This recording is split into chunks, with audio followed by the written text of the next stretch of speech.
As the U.S. withdraws the last of its troops from Afghanistan after nearly 20 years of war there, the Taliban are already on the move and gaining ground. Richard Engel reports. Emboldened by the U.S. withdrawal, the Taliban are making lightning advances, capturing former U.S. bases. The American-trained Afghan troops left in charge, often surrendering or running away. And with the bases come the spoils. The Taliban are taking huge stockpiles of weapons, American-bought guns, ammunition, and vehicles, making future advances easier. This is exactly how ISIS took control after U.S. forces pulled out of Iraq. The Taliban are closing in on Kabul, where the changes brought by 20 years of American protections are at risk, especially for women. The Taliban repressed and beat women for the tiniest of infractions they considered un-Islamic, like speaking in public. We went to a photo shoot for a new modeling agency in Kabul. For the Taliban, this is an abomination. Huma Safaradi did a recent ad for a soft drink. International forces are leaving and people think the Taliban will return. So people are really concerned. We're all really concerned, she said.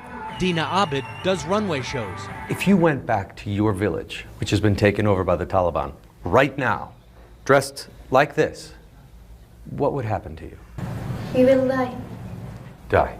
Yes. The Afghan security forces are collapsing more quickly than some U.S. intelligence estimates anticipated, as Kabul is increasingly encircled.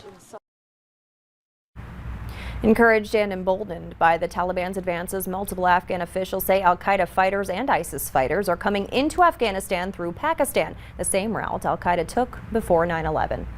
A new study suggests that lottery-based incentives to boost vaccination rates don't work. Researchers looked at vaccination rates in Ohio before and after the implementation of the state's Vax-A-Million lottery-based system.